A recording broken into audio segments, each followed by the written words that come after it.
Everyone hear us? Yep, happy days. Thanks very much for coming to our talk. Not familiar with these microphones, so at some point I'll inevitably move it away from my face and carry on talking. You just give us a little wave on the front when I'm doing that. That'd be good. Things we're going to be talking about, following on from our SteelCon side of life, where we gave one on Kerberos, is attacking, detecting, and evading. We'll talk about the various parts of how that works within a red team lifecycle. And to say, we're from the red team at Netitude. Okay, so this is me. I'm red teamer and principal over at Netitude. I tend to do red teaming and large, complicated infrastructures. Used to be a sysadmin until I saw the light and came over to security. Did some stuff in the army vaguely related to this. And then I've spoken at a couple of other places, received and then delivered our red team training, and I've got some generic certs there.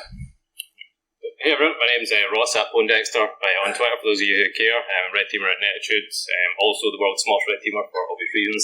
Bulk of my time spent delivering red team engagements, fighting VDR products, fighting with teams, ultimately reporting. As all engagements of threat intelligence led, I've been getting a lot more involved in the cyber threat intelligence side of things as well, working with our CTI team, looking at how we can always build that out as well. In spare time, I've been doing a lot in the world of detection and threat hunting with the likes of Splunk, SysMon, Black and things like that. Various certs listed, and prior to moving out to the red team, I was pen tester for just over 5 years. Awesome. So let's talk about what we're going to be covering in the talk, and also more importantly, why we're going to be covering it, and sort of what the catalyst for this talk is. We'll give a quick TLDR on lateral movement, because there's lots of different types, and the three that we're going to focus on. Again, we're using Splunk in this talk, and the only reason we're doing that is because we can email info@splunk.com and say, hey, can I have a dev license? And they go, yes. And it really is that simple. It's not a Splunk advert. We don't use Splunk internally. I think we're platform agnostic, much like we're C2 agnostic. Let's say it's not a Splunk advert, but we'll give you a TLDR on how we've set it up and why we've set it up certain ways. Then we'll move into the good stuff, the attack, detect, and evade, focusing on PsExec that hopefully majority of people are familiar with, WMI or WMI from this point on, and then DCOM, and we'll give you a bit sort of TLDR of what they are before we go into one. And more importantly, and this is where I'm quite passionate about, what are the key takeaways for your organizations, whether you're on the blue side, the red side, the policy side, wherever you sit in our industry, there's some key takeaways that should hopefully be relevant. Because if you're struggling for resources, manpower, time, whatever it happens to be, if you can't prioritize on anything, just because you've got so much to do, prioritize on these first, because at least this will get you off the start line. Also, just to expand on the kind of what and why behind the talk, as a red team, when you're delivering these engagements, there's kind of three really critical points. The blue team can start to try and action or signature what you're doing. So initial execution being the first one. When you're maybe simulating an external attacker through phishing, you're going to want to try and coerce a user into downloading a file, running a macro, whatever it is, and that's going to perform key signatural actions on a host that a blue team can have IOCs for and detect on. Similarly with persistence, you're going to generally be dropping something somewhere to disk that is then going to have or leave a footprint or an IOC on the host that you can detect on. And then for this talk, we're looking at lateral movement. Again, similar problems where you're going to have to make defined actions within the environment you're in that a blue team can alert on, such as making network connections between certain systems or putting files somewhere and invoking them from certain places. And just again to emphasize that this kind of follows on from our looking at how getting Splunky with Kerberos in our last talk, and the IOCs that leaves. So just a quick rundown of Splunk 101, basically, just so everybody's kind of familiar with the terminology we're going to cover in this talk. The server is what you would expect it to be. It's a Splunk server that's going to sit in your environment, consume all the logs getting forwarded to it from the forwarder. Forwarder is what runs on your workstation, servers, etc. Does all that log collection, like Windows event logs, sysmon logs, whatever you want, AD logs, forwards that into the server for ingestion. Indexer is basically an indexing or filing system, if you want to think of it that way, that runs on the Splunk server that basically organizes and indexes events coming in. So you might have a Windows index, a Linux index, a sysmon index, and that's basically going to file your events accordingly. Source types, just something we're going to use if you want to be a bit more granular with your searching. So you maybe only want to look at sysmon events, maybe you only want to look at Windows events, etc. You can do that with that. And then search queries is, again, pretty much what it says it is. So what we're going to use to drill down into the data that's sitting in Splunk. So just a quick overview of our Splunk setup. We get independent Splunk enterprise server just installed on a Ubuntu base. An ESXi, universal forwarders pushed out to all our workstations and servers. And we've got sysmon deployed onto those workstations and servers as well, just for additional visibility. This one with a good config can generally rival most of the kind of big EDRs for visibility and endpoints. So it's definitely something worth doing. It's free from Microsoft, so if you've not got it deployed in your environment, something to consider. We're using Swift on Security's Sys1 config just because it gives you a good baseline to kind of work from. And also, critically for this talk, that we never done for the Kerberos talk, is we've deployed an advanced audit policy onto our hosts.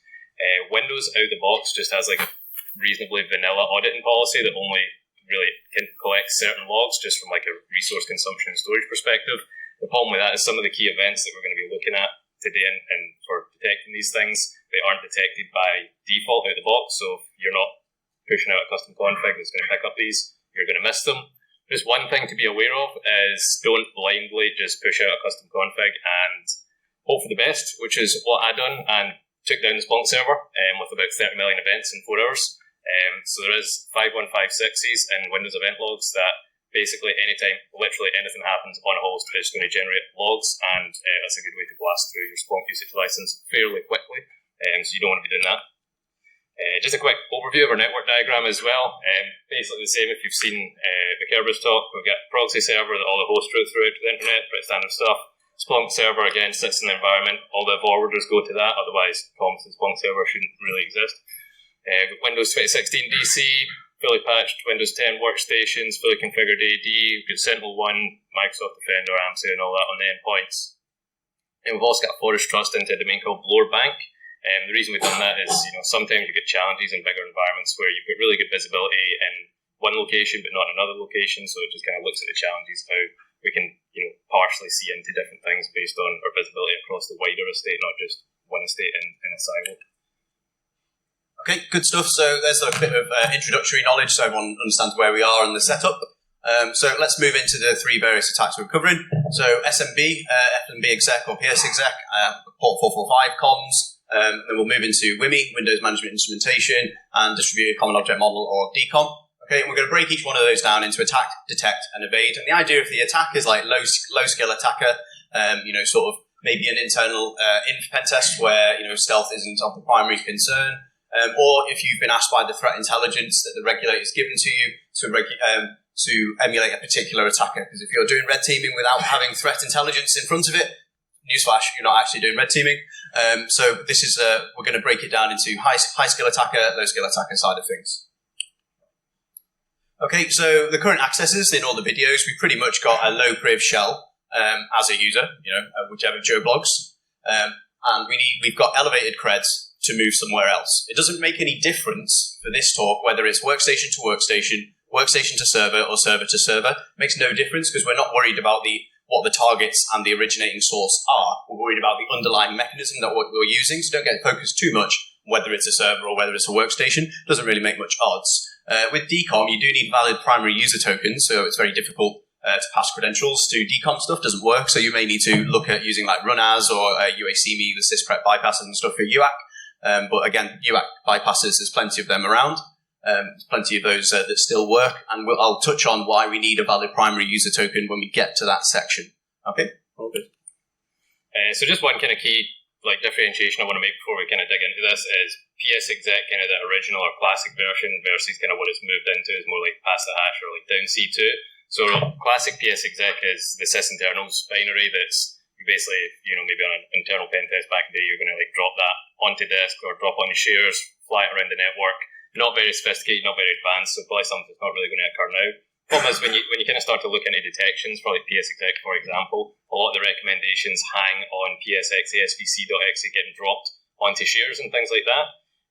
Biggest problem with that is if your PsExec detection relies on that solely, you're not going to catch PsExec down C2 because the IOCs are different, so that's just something to be aware of going into this. So we're going to be focusing on PsExec down C2, not the classic version.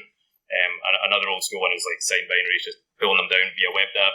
That gets out over the proxy, but probably not anymore. Okay, cool. So into the first video, I'll just move up here so I can see what's appearing. So we've got a low priv shell here as Jason Parry. He's just a generic nobody, but we do have found DS help desk, so Digital Solutions help desk with the password, and the mechanism by which we found that doesn't matter. We're just using those creds to go somewhere else. So this is a low skill attacker. We're basically using PsExec to bootstrap a PS1 liner. Don't worry about the PS1 liner aspect. we're just using PS one-liners throughout. A, for speed, and B, it's easier to hunt for them in Splunk rather than using like custom DLLs with various entry points and things. So we're just focusing on the method that we're using to instantiate PowerShell. Okay, so this is using SMBexec, and you'll see immediately, because we could have run calc, anything we needed to there, but because we ran a PS one-liner, we receive a shell. Relatively standard. But you'll notice here, because of the way it works, we receive an instant system shell rather than going into a user process with an elevated token. It gives us a system token. We do note as well down here, we've got the hash that was being used, and then it gives you the service that was created, then the service runs, and then again the service is deleted. Ross will cover a little bit more about that, but this is fixed in Posh at 20 characters, assuming you don't customize it, because if you're not customizing your C2 before you roll it, best of luck with that.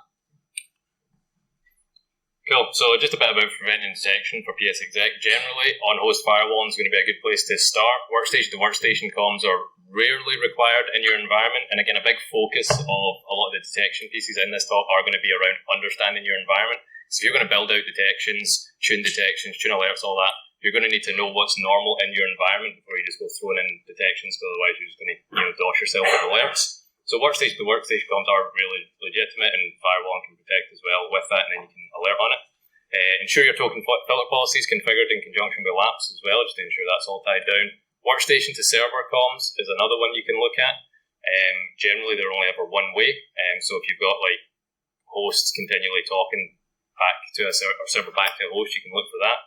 And another thing that was kind of off the back of the Kerberos talk, in the Kerberos talk, we've done honey spins that you can like quickly deploy into your environment just for a quick win for the blue side. So we thought we'd do honey shares in this one. So basically what you can do is create like something intriguing to an attacker on your FSO1 or whatever, such as maybe /backup, that nobody should ever be accessing. You can then create an alert on that in Splunk and look for 5140 events. Again, 5140s won't get picked up by default, so you need your advanced audit policy. So what you can do once you've got that visibility is you can then create an alert in Splunk that says if this backup is accessed, alert, and then that's you good to go, honey share. So detection for this, what can we do? First of all, we can look at, so there's a couple of different things you can look at. Some may work for your environment, some may not. 745s are services installed event. You've also got 4697 events, which is basically the same event, they change depending on the OS, but fundamentally the same with the same insight. So what we've got here is we've got the host that it's running on, the service names, which is Mac kind of covered. Posh C2 is by default a 20-character random string, so that's a Posh C2 IOC. MSF is like a 14-character one, and I'm sure there's other C2s that have got similar IOCs. And as we can see, services are being installed, and we've got a nice small amount up here of only 14 coming back, so that's a clear indication that PsExec is going on in your environment. As I said, with classic PsExec, it's writing the exe to a share and running it. This is installing a service and running it, so just slightly different detections there, but you can see clear output, nice and concise. What we can also look at is 7009 events. So the way PsExec runs down C2 is it'll go to a machine, install a service, run the service, delete the service before the target machines really even knows what's going on. What that's going to do is cause an issue to log in the service control manager, which is 7009 event, basically resulting in a timeout error. As you can see here, we've got a nice, clear, concise, small list again pulled back. You're looking at this. We've got the service names in there as well. Again, we can see that the kind of Posh C2 IOCs you can rename, which will come into the evasion bit later as Matt covers that. But again, just another kind of quick win you can do. Obviously, you can then build out these detections based on what's happening in your environment. So that's the Windows event side of things, or one way to detect this. So we can look at Sysmon as well. Obviously got that in our environment. We can look at Sysmon event 13. That's a registry event being modified. So again, when the service is installed in the system, a reg key gets added into services. So that's kind of what we're looking at to pull out here. So we're looking for event code 13s in the services registry section, and we're pulling out ComSpec. Now, ComSpec, again, is another default IOC for a lot of PsExec modules. What it basically does is run command exe and then pass it arguments. As you can see here, you've got PowerShell.exe getting passed after running that. Pretty big IOC there. Pretty straightforward to see and detect. Obviously, you can change that again, but it's just something you can kind of quickly look at, quickly pull out, and get good insight into what's going on and detect on it. So one last thing is, you started seeing these events flying around your network. Like, what are you going to do? You can maybe try and we're not really going to cover threat hunting in this talk. We covered it more in the Kerberos talk, but we're just going to kind of quickly look at try to understand what's going on if you do see this activity going on your network. So you can look for SMB netcons going across, and it's a good point. Kind of point to make now is emphasising the importance of having your workstation subnet different from your server subnet, so that the IPs are different. So you can use lookup files in Splunk to say any columns happening between any IPs in this lookup file to this lookup file, i.e. your workstation subnet, alert on. So then you can suddenly see PowerShell.exe talking across to other hosts or even to themselves if they're just prevesking on the box they're on. Over 445, again, just more IOCs that you can look at and detect on and try and build out detections from. Okay, cool. So how do we start evading that? If the threat intelligence says, you can't use more advanced techniques, we need you to emulate sort of Hacktivist or something similar. How can we carry on using PsExec to give ourselves a bit more time until the analysts catch up with us? Also, if you're not familiar with the term IOC, it's indicator of compromise. Think of it as like a tell that the SOC can alert of. Okay, so as I say, you don't need to use imposh. You don't need to use PsExec. You can use SMBexec to call a DLL, an exe, whatever you happen to need. If you're feeling bold, you could call HTAs or VBS or whatever you need, basically, whatever your execution method is. And you can do that down mapped drives, and we'll show you how to do mapped drives in a second without exposing them to the user, which is handy because obviously even the dimmest user will wonder why he's got additional mapped drives arriving in his Windows Explorer halfway through his day. You can customize, service name length and things like that, and it's doable with the resource kit and artifact kit and all that good stuff in CS and Cobalt Strike. I'm not sure about Innuendo from Immunity, but then that's so expensive it's almost moot.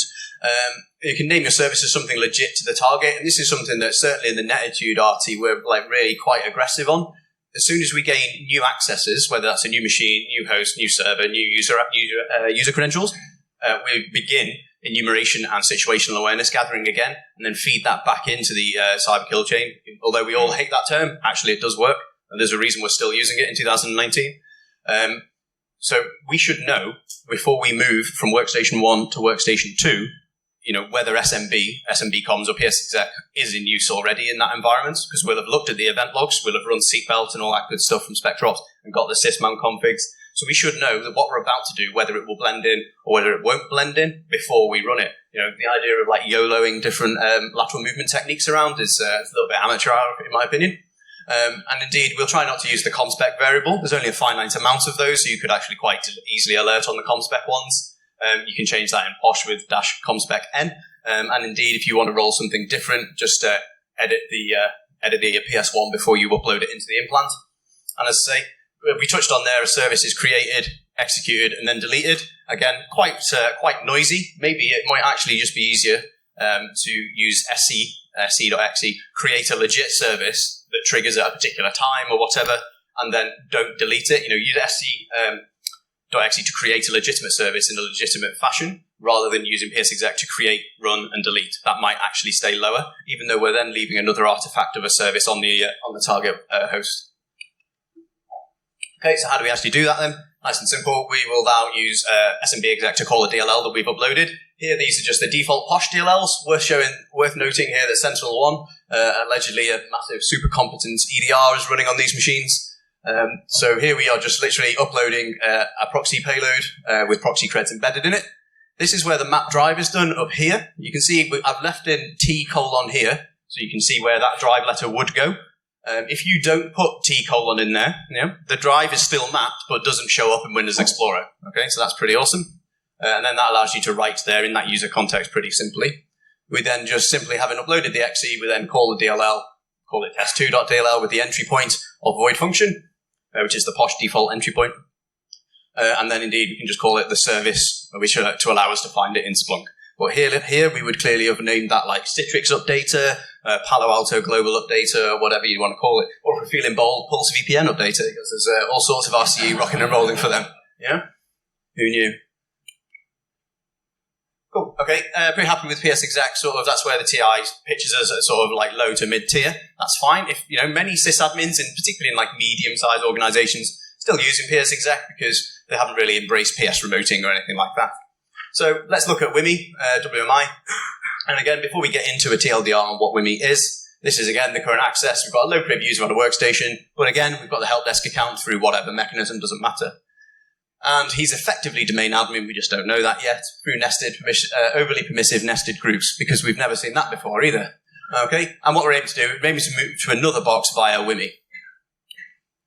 Let's just do a quick TLDR. I'll just zip over here. Just going to do a quick TLDR on what WMI is. Okay, so without getting massively wrapped into the theory of this, WMI has filters, which are, run this when a condition of the time equals blah, the CPU equals blah, the amount of free memory equals blah, whatever you want, that is a query, so it's and it returns true when your query is run, when your the things you're checking for is run. Then we've got consumers, which is a thing that runs when your filter returns true.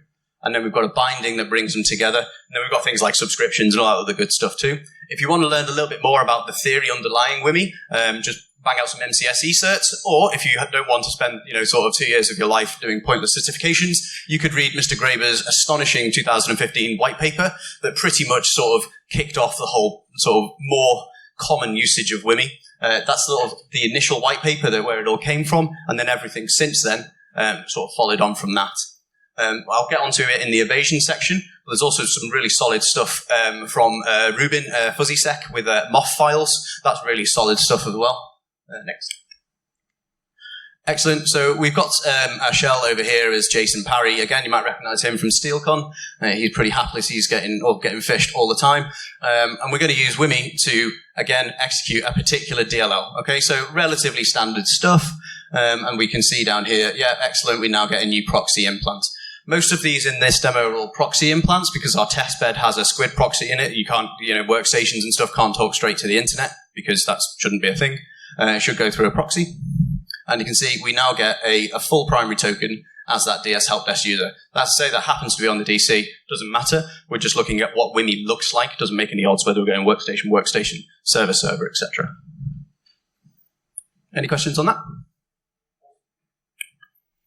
Cool. So helpfully, Sysmon has a bunch of events that are specifically related to WMI activity. So we've got 21 here, which is for event consumer detection. So we can pretty much leverage this to pull out WMI event consumers happening on our endpoints. As you can see here, we've got a couple of suspicious looking Porsche C2 consumers. Obviously, again, Mac will touch on evasion later that you can change these names, try and blend in. Another thing they're doing as well is getting created and deleted as well.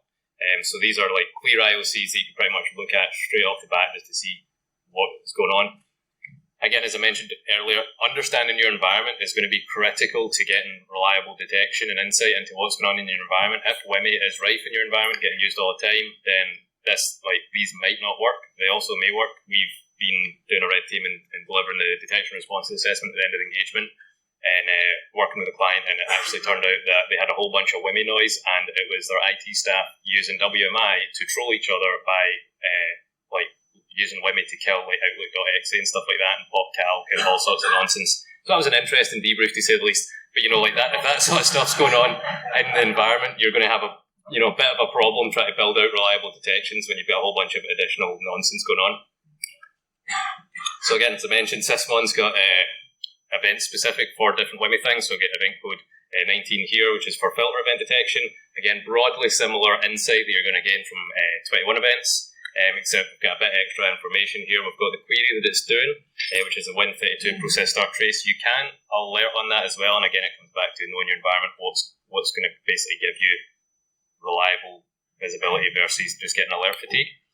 So yeah, as again, you can see you've got host, user, so WMI event, created, deleted, PORC2, and the query is being ran.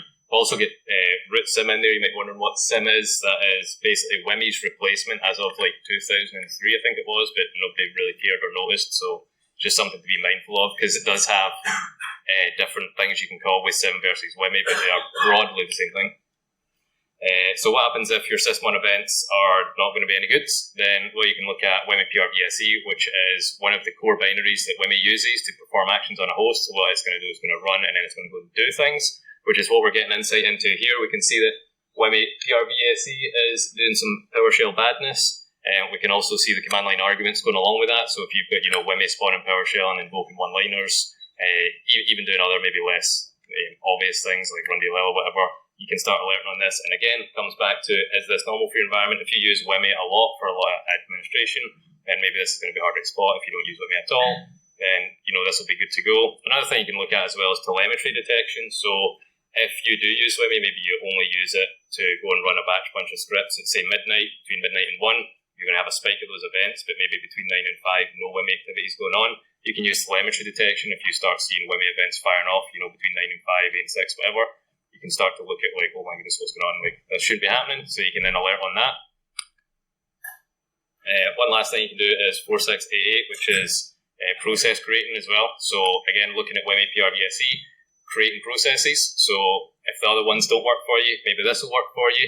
Again, we're looking at, we're just kind of done a bit more of a generic query here. And we're pulling back, we're seeing this PowerShell.exe is getting spawned, but also you can, again, use a list of files, like of known bad files. If it's spawning PowerShell, CMD, FTP.exe, whatever it is, you can just have that alert on those files, and then if it's doing other things that should at least generally be good for your environment, you can kind of ignore those. One thing to note, and again, Mac will start to talk about this later on in the evasion, is DISM host is legit, so maybe you want to try and leverage that to blend in with your situational awareness. Okay, excellent. So you've seen on the left-hand side of that previous screenshot, there was lots of mentions of the service sitting in a WBEM folder. That's Windows-based enterprise management that came from way back when in Microsoft land. And DISM host, as we said, is to do with the images. So if any Microsoft admins here, you're probably familiar with like sysprep in the old days. Now you use DISM to manage the images that you use Windows deployment services and such. So how do we start evading? Okay, if the TI says wanting to ramp it up a little bit, okay, how do we do that? So we can actually do fileless WMI, which is pretty good. So previously we've had to drop stuff onto the target and then execute.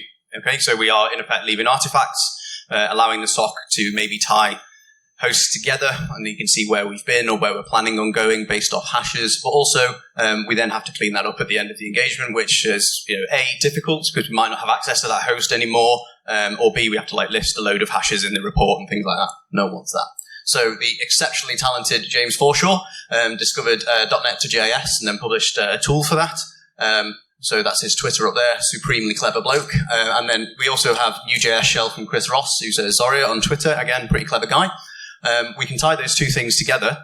We can now use fileless WMI. Again, worth noting that because we're going to know what's blending in, because we've done our situational awareness, because we are a professional red team organization, rather than just firing things around randomly, we know what's going to blend in, so we know what the WMI subscriptions that already exist are. So we'll now try and we control the naming of these, whether they're subscriptions, filters, or triggers. We can try and customize the ones that we put onto the target to blend in. And the aim here, and as you're hopefully seeing, that all lateral movement is detectable. It just depends on how much storage you've got, how good your level 1 analysts are, and can you find the needle in the field full of haystacks. And until you even know what haystack to look at, it's very easy to find stuff when you know where you're meant to be looking. Come back to me when you've got 30,000 endpoints in 100 countries, then it starts to ramp up the complexity to non-trivial.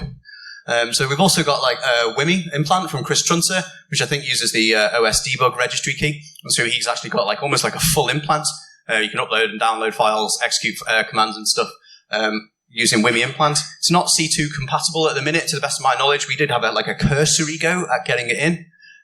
Well, if you didn't see his intrusion operations course, or he's also gave a workshop on offensive WMI at SteelCon, and the slides are up on 40northsecurity.com. He's a good guy, knows pretty much everything about WMI.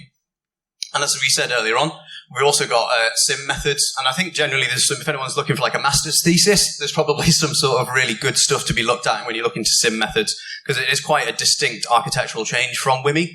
It's more than just WMI 2.0. There's very likely to be some good other good lateral movements techniques in there if anyone's got 50-50 research time. That'd be pretty awesome. And we can also use WMI to spawn something else. Okay, so we're going to talk about diversification very briefly. We talked on diversification quite extensively at SteelCon. If we're going to use a technique that may get us caught, why don't we try and diversify as much as possible, whether that's URLs, execution methods, entry points, user accounts, or proxy creds? We could maybe use Pbind, and we'll come into what Pbind is in a second. So what we're going to do here is use fileless WMI. So we're going to use, again, this is built into POSH C2 by default. Again, eminently achievable with Cobalt Strike. or whatever particular frameworks you're familiar with. And if you've still got Empire, although Empire's allegedly dead, you can use it there. So here we're going to use WMI proxy payload, pass the credentials, and here we can see the consumer name. We've made it nice and simple to hunt for.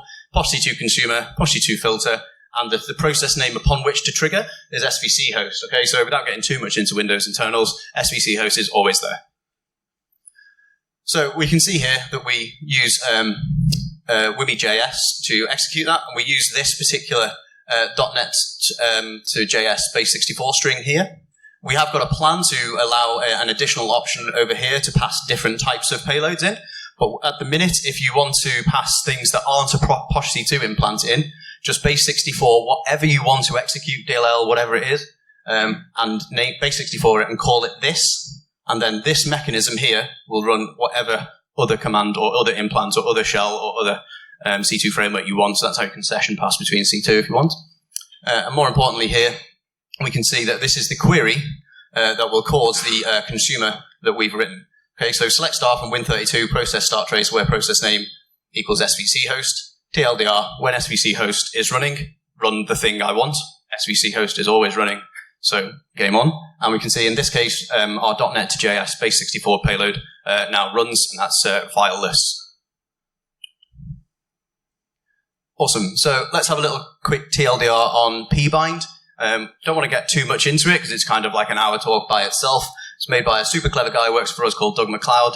It's aimed to get where server land is extremely well segmented and you can't get reliable two-way comms in. You can only get push comms on 445, which is kind of how it should be everywhere, in server land anyway. So it's designed for that, and it's like a sub-implant that you can put into your C2 framework, and it's C2 agnostic. So you can put it into CS, Innuendo, whatever you need. Okay, so at this point, we've already backdoored a user's roaming profile, which is possibly quite achievable because they'll be stored on a file share somewhere.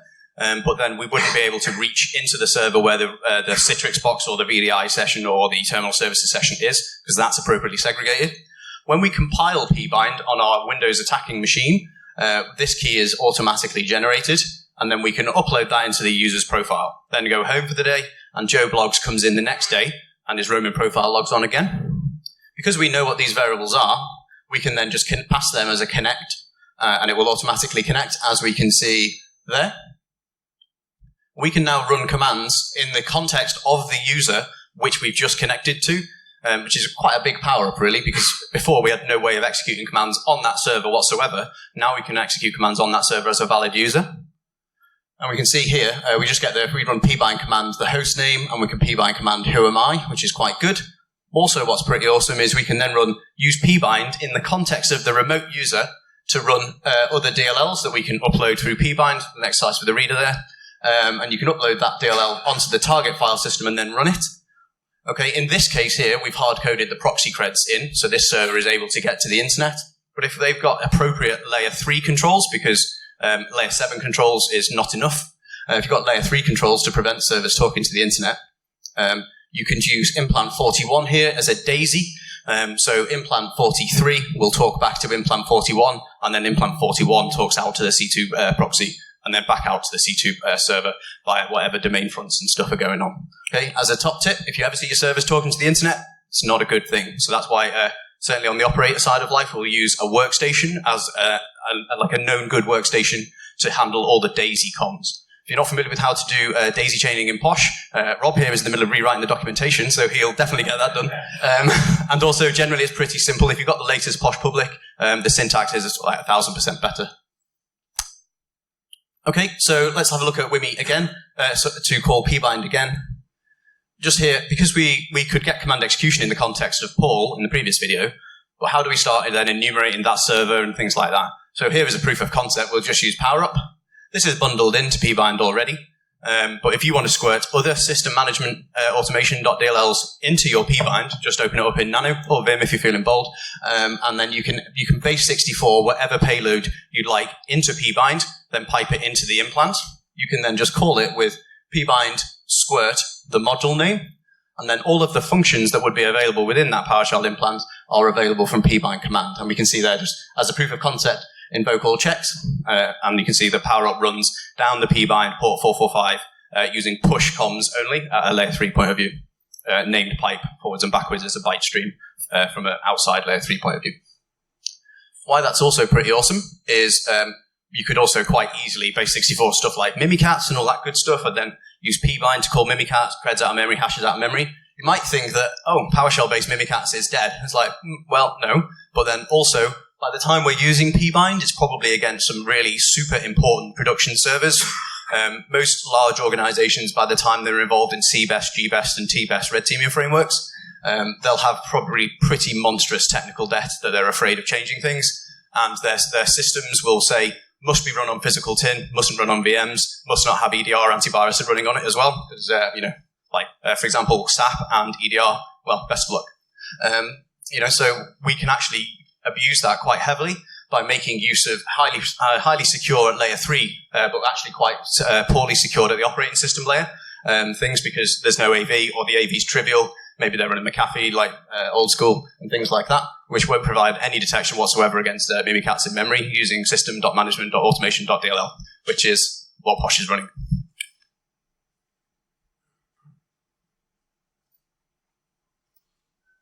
Okay, so let's have a TLDR on DCOM. So that's distributed common component, I continually call it common, and it's absolutely not called that.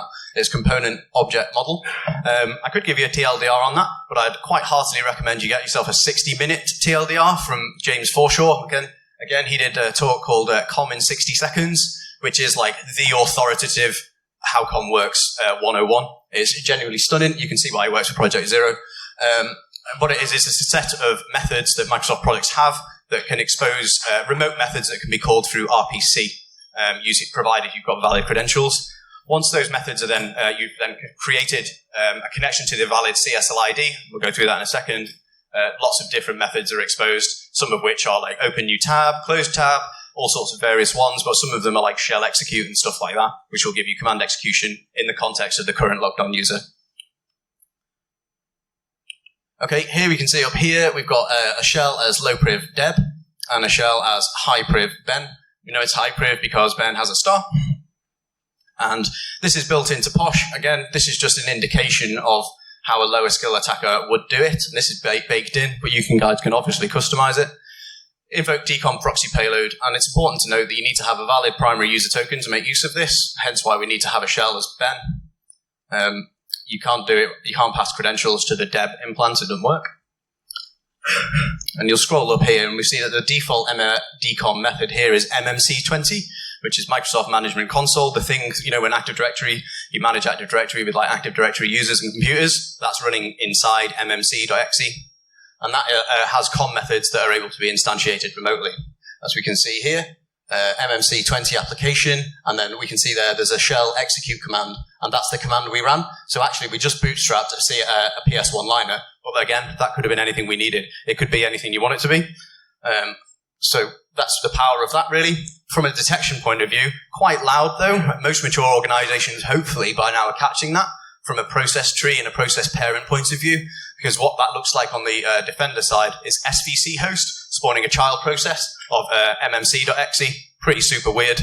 Should never happen during normal daily operations. What you tend to see is explorer.exe spawning a child process of mmc.exe. As you can see, that then comes back as the user that's currently logged on. Okay, so let's do that manually, really, so we're not calling a PowerShell one-liner. This is how we do it manually. All this is available on the internet and on our GitHub once I get reliable internet in this building. So you declare this as one line or in 4 separate lines. Quite simple, really. We'll sprint through it here. This is how you connect to the MMC CSL ID. Think of it as like a GUID. Then that's the command you want to run. And then that will then run. That, over here, we'll get a new shell in a second. And you'll note an important difference between the shell that we had in the previous video and the shell that comes in next. So we've got a new shell here, but actually you'll note that Ben has a hash sign. That's nothing to do with PoshC2. That's his SAM account name out of Active Directory. That's because Ben hash sign is actually enterprise administrator, and he is currently logged on to the Exchange box. Okay, so that's pretty awesome from our side because we used COM with highly privileged creds but actually the command is executed in the context of the currently logged on user, which is pretty rocking, and you gain a primary token as him, and also you then go out through the proxy as him, which is, again, pretty good. It's a separate discussion of whether an enterprise admin should be allowed through the proxy, of course, but in this case, yeah.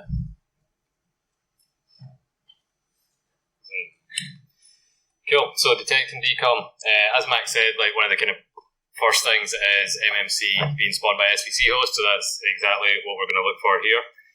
We're going to look for that happening. And as you can see, we've got a nice little small amount of events going on here where the parent image is SVC host and it's spawning MMCXA. Another thing to note here is the decom launch argument in SVC host. That's another IOC for decom. Again, back to like understanding your environment. Is decom normal for your environment or is it not normal for your environment? It is generally considered a more stealthy way to move around.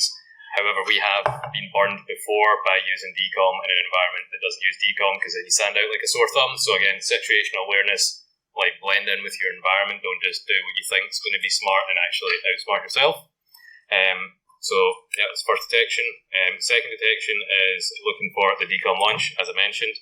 So as we can see here, we've got Jason Barry, Ben, those users, we've got run DLL, and we've got what it's doing. So it's executing commands, and we can see the CLS IDs in there as well. So you can flag on the CLS IDs, but they are legitimate. So again, could be noisy.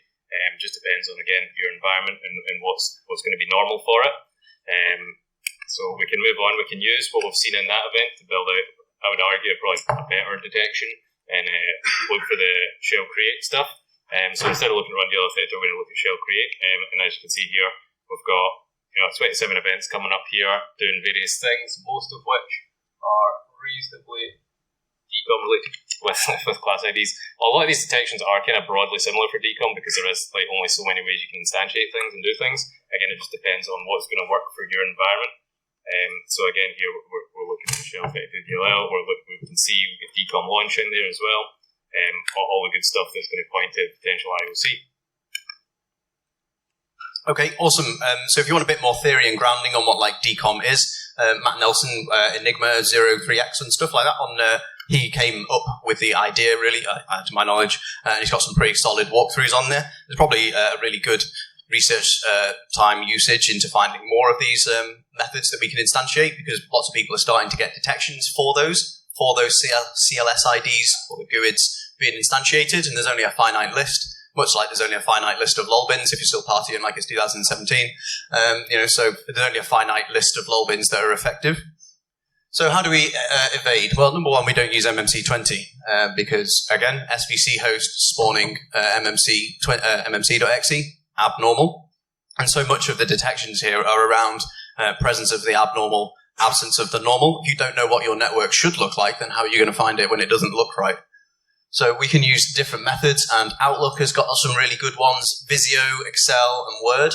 A gentleman from Outflank has got noticed that you can use XLM, which is, think of it as super old school VBA. That's not technically correct, but conceptually correct.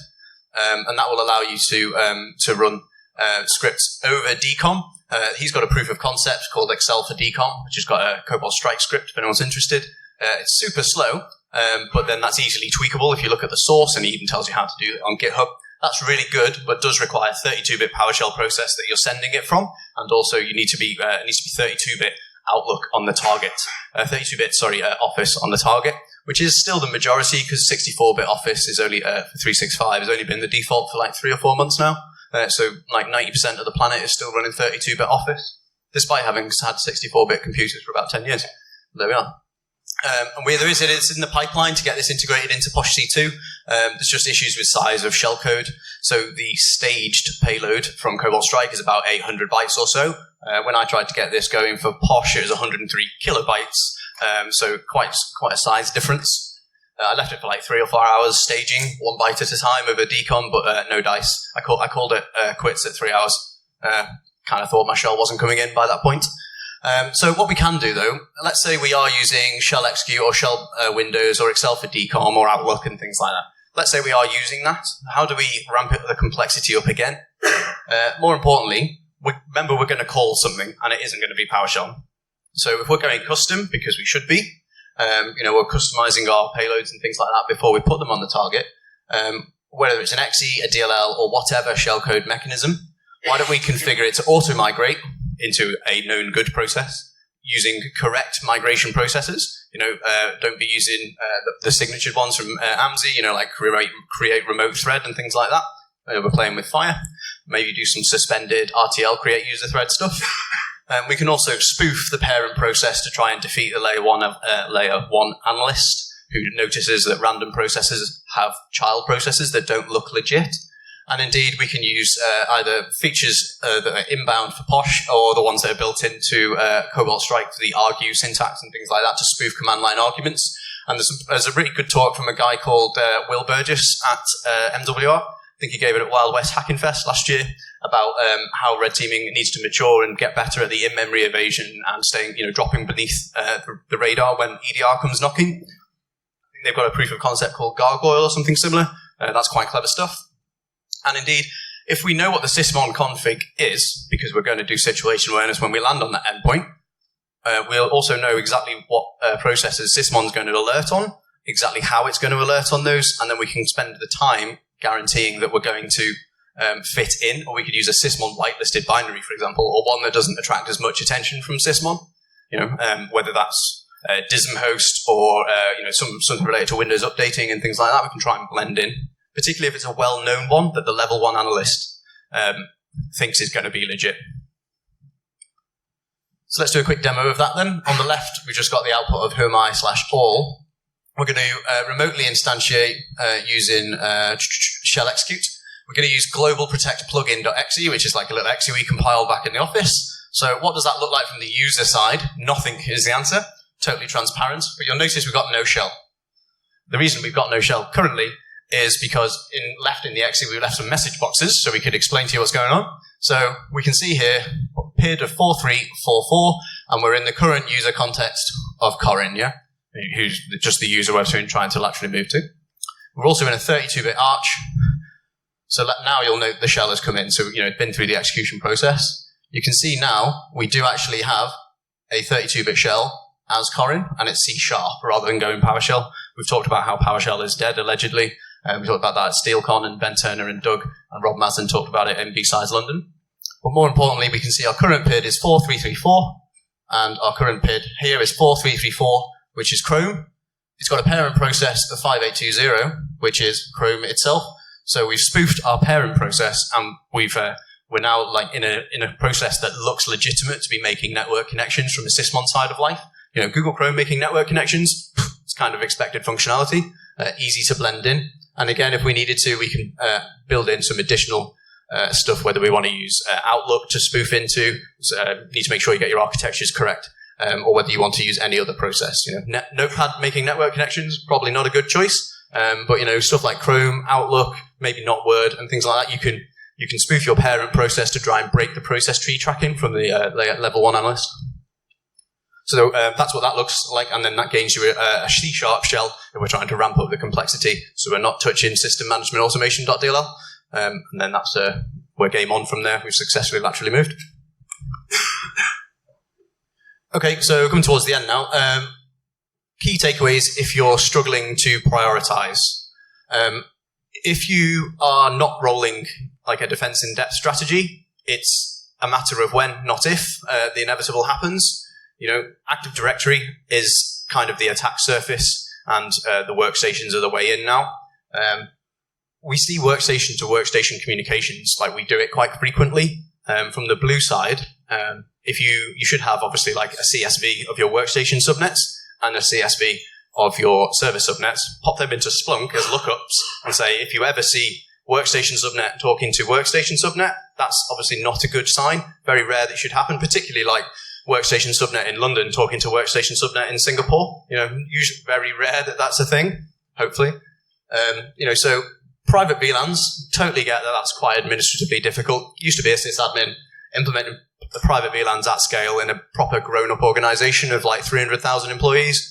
Not a small task. Everyone's getting loads of overtime out of that. However, on-host firewalling is less hard. So loads of people who we try and debrief and say, hey, let's do on-host firewalling. They say it's impossible, it doesn't fit the business, it's a massive overhead. And then they forget that sort of 85 to 90% of their employees aren't actually doing anything special whatsoever. And they live in Microsoft Word, Microsoft Excel, Microsoft PowerPoint, and Microsoft Outlook, doing nothing special, like same as just any other employee. So run me through the thinking where on-host firewalling doesn't work for them. Absolutely does work. You're just not willing to put the time in. At least be man enough to admit it. Whereas the other 20% of your employees, maybe they can be exempt from the Windows firewalling policy, or you could have a more granular one. So I think the personal thing is like service minimization and on-host firewalling, massive, massive wins. And again, layer 3 segregation really helps. And I get that by the time you're going in through, like you're mature enough to be doing red teaming properly, you might have rather large technical debts. Totally get that. But when you're opening new offices and building new infrastructure, you can set segregation up there correctly. So going forward, you're in a better place, and then have a rolling program to fix the lack of segregation that you've got on your old stuff. As I say, we say this quite frequently. Red teaming comes quite late in the pyramid of assurance services. Several rounds of pen tests to remove low-hanging fruits, and several rounds of AD audits, like comprehensive AD audits that cover the entire forest, not just a tiny little subdomain. We don't need to get into domain trusts now, but testing things in isolation, whilst they're part of like a wider infrastructure. There's nothing good is at the end of that road. And again, know what normal looks like in your environment.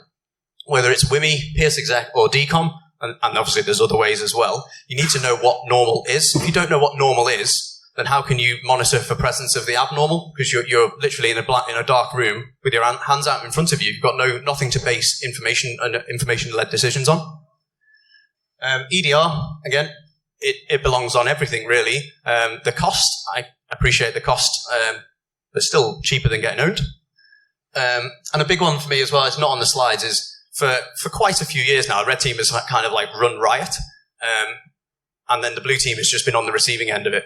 Well, actually now the pendulum is starting to swing ever so slightly back towards the blue side. AMSI, script block logging and all that good stuff. Okay, so we moved to C#. But then AMSI is coming for .NET. If not, it's here already, or certainly in beta or public preview. Granted, there'll be a bit of a lag whilst people deploy it, but inevitably that will come again. Red Team will need to adapt. But you've got deception technologies now. You're not making use of deception on the Blue Team. You're doing yourselves a disservice. Whether it's elusive or honey tokens, honey spins, you can check out our GitHub for how to do it. You're losing a chance to catch the lower tier attacker. You need to make use of the fact that you know your networks, you know your battle rhythm of your network, what happens week in, week out, better than anybody. When we arrive, we know nothing about your environment until we get there. And then the situational begins. You know where your critical assets are. You know where the attackers will need to go from a layer 3 point of view to get there. So plant some minefields for us on the way, make us work harder so we can test you better on the blue side, because the whole point of red teaming is to validate and improve the detection and response capability of the blue team. Our entire red team industry exists to make the blue team better. That's the whole point. And a big passionate thing, don't be the armadillo, which is really, really rock hard on the outside, but once you get in, it's all super squishy and super soft and super vulnerable. And just another thing on the visibility, or like the EDR side of things, like visibility is just the first step in protecting your environment. Because if all you've got is visibility, all you're going to do is watch us run riot in your network. You actually need to be able to like detect, eradicate, or detect, contain, eradicate, and remediate. If you can't do that, then you are literally just going to watch us go wild. So it's just like plugging in an EDR isn't going to save you. You're going to need to then build on top of that. EDRs out the box are alright, but you can RTFM on them, find out their blind spots, so you're going to want people that are competent in the technologies you're deploying, so you can build out custom configs, custom watch lists for Current Black, for example, and then you're going to need good incident response playbooks, good forensics capabilities, and basically a plan when stuff goes wrong, because if you don't do that, as I say, you're just not going to get anywhere. Just on having a plan, obviously by the time you're doing red teaming, you've hopefully got like blue team playbooks. When we see malicious activity, who are we going to ring? Have we got call-off contracts with third-party IR teams and stuff like that? It's super awesome when you keep the playbooks for that on the file share. Like, Absolutely. Thanks very much. There's a reason we invented like secure password vaults. We can store documents in them too. Maybe like our mission critical blue team playbooks. It makes for like some absolutely awesome, impactful debriefs. So it's like, oh, and then you rang so-and-so. How do you know that? It's like, well, we were reading your email at the same time, and we also used a soft phone to do it. And we saw you on your screen dialing your IR provider because we knew you were going to do that, because we were also on your box looking at the incident response plan. So it makes for some like pretty impactful debriefs. But all you got to do is do the basics and doing well. Another thing on the firewall as well, one of the defences for DCOM is having host-based firewalls to prevent those communications happening. Just another kind of thing to throw out there as well. So just a big kind of credit and thanks to everyone on this list for either putting out, research material that we can all consume and ingest and use, or for helping out with the talk, Netitude giving us like the lab and stuff that we can go build all our tools in and have fun. And yeah, everybody on that list. Sorry to anyone forgot. Obviously, thanks to all you for choosing to come and listen to us ramble on for an hour. So appreciate that. Thanks very much to Doug from Netitude as well for getting the migration stuff to work. Thank you. That's us. Boom. Thanks.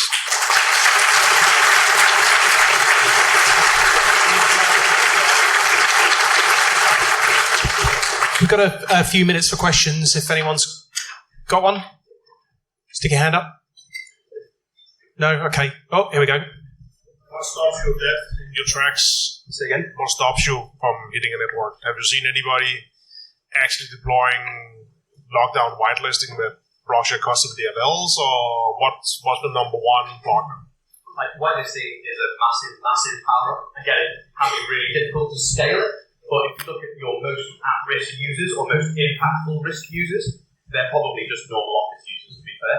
So you could whitelist them and then leave your super special users, whether they're developing CNC for like your net product, your R&D guys, or the developer guys, DevOps guys, or whatever. Maybe they have a slightly more weapons-free sort of whitelisting, but for the vast majority of businesses, the answer of it doesn't fit the business, you're just implicitly saying, I am not willing to invest the time and money, and that is okay too, but at least know that that's what you're saying, because 90% of businesses, 89%, just normal office people, aren't they? Like, whitelisting is invented for them. Whether it's HR, marketing, recruitment, Office, Microsoft Office, doing Office stuff, just Microsoft Office. It's not super special, they're not special snowflakes at all.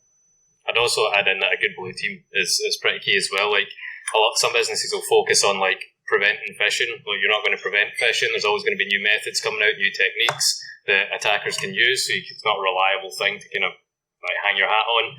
But if you can, detect, contain, eradicate inside, 5 minutes of a phish happening, you're in a pretty good place, because all the attackers going to be able to do is like see who they've compromised, maybe perform a couple of actions, and then they're back out again. And then you go into IR, you've found their comms URLs, you've blocked all that, and then they go and reconfigure and go again. So a good blue teams.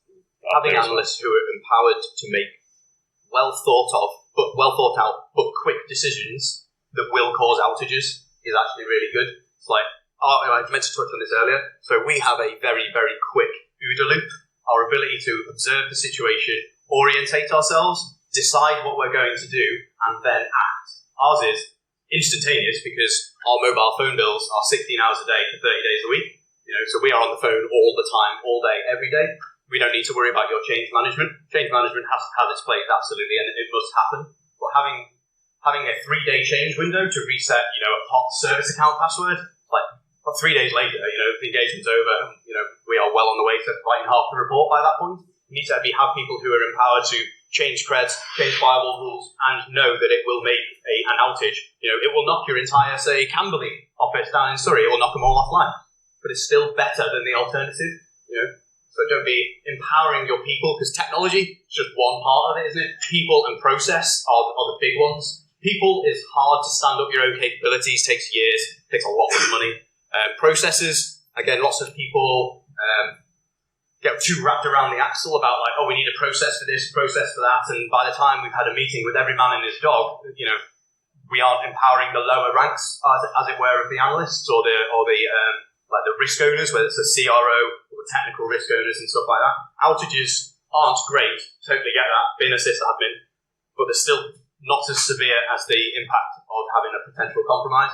Much better to be in the BBC News for, one of your officers was offline, which affected some people booking airline tickets or something, rather than the alternative, which is all of my customer data was in an AWS bucket that a malicious insider posted to GitHub. Just ask Capital One. So, you know. Brilliant. Let's leave it there. Give it up for Ross and Tom. Thank you.